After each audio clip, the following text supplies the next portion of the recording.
And for some insight into Trump's rally and the Democratic Senate primary in Maryland, we're bringing in Mike Leon. He's our contributor and the Director of Policy and Strategy at the Free and Equal Elections Foundation, as well as the host of the Can We Please Talk news commentary podcast. Great to have you, Mike. Let's kick things off with the crowd. A spokesperson for the city of Wildwood estimates that between 80 and 100,000 people were in attendance at the Trump rally. How significant is this, and what does this tell us about the strength of the MAGA base?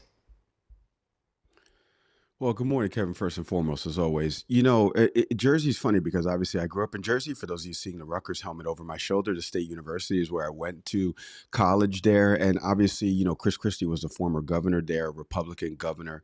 Obviously, Phil Murphy's a Democratic governor now and has been for 2 terms. So it's interesting because the rally is happening, as Jack said in the piece, in an area where it's a very red area down there in Wildwood, down in the Jersey Shore area.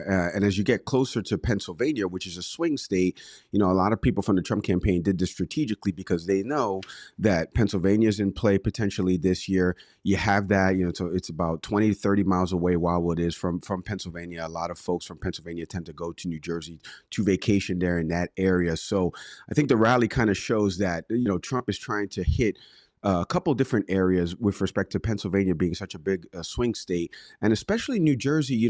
Governor Murphy won re-election by a very narrow margin in 2021. And so Republicans feel like they're making inroads in New Jersey, but there's still more registered Democratic voters in the state of New Jersey, almost a 2-to-1 margin. So it would be very, as Jack said in the piece, 16 percentage points Trump lost in 2020. It'd be interesting to see if that margin shrinks a little bit more in 2024. Well, it's interesting. Some people were comparing how President Biden was on a beach vacation in Rehoboth, and you talk about the location, and that was just near, actually, Wildwood, while Trump was out there campaigning here. Trump's trying to flip this Democratic stronghold of New Jersey red. How realistic is that? I mean, he's trying as well in New York. You saw he's been trying to, did a couple events at a deli back in Spanish Harlem. I know, obviously, we know Staten Island is a big Republican stronghold. I don't know how realistic it is to make a dent from a red wave in some of these blue states, specifically, like you just said, right? Delaware is obviously where Biden lives and is from that area. But Pennsylvania is probably the most realistic one to be able to try to flip in 2024. New York, New Jersey, Connecticut, the tri-state area there's more registered Democratic voters than there are Republican voters. But it doesn't mean you don't try, right? And I think the former president's campaign right now is trying by putting on these events. And they're doing it strategically, like I just mentioned before. They're having it in areas where there are a large base of Republican voters in those counties and where they feel like maybe they can make, a dent because it overlaps with some other states that are so close by.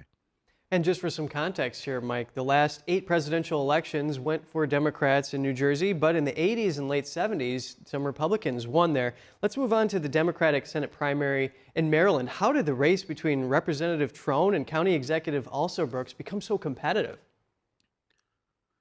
Yeah, so this is really interesting, Kevin, something that everybody should be watching, especially if you live in the state of Maryland. We were just talking about 2-to-1 Democratic registered voters than Republican, and that's what Maryland is. There's a huge Senate race happening right now. Tomorrow is the primary day for folks in Maryland, so if you're registered in Maryland, go out there and obviously cast your vote. On the Democratic side, David Trone right now represents the 6th district in the House, and he's also the co-owner of Total Wine Spirits. So if you've ever been to Total Wine Spirits, he's a co-owner there. And his district, he's decided to leave his district to run for Senate in this pivotal Senate race that the Democratic side, whoever wins in this battle between Alsobrooks, who's endorsed by every major state representative and the governor, versus Trone, will face potentially Larry Hogan on the Republican side, who obviously was the former governor of the state and very popular. And so this is a key Senate race right now. Obviously, we know the margins in the House and Senate are razor thin on both sides. And so if Trone's leaving District 6, that's a district that potentially now the Republican candidate could win.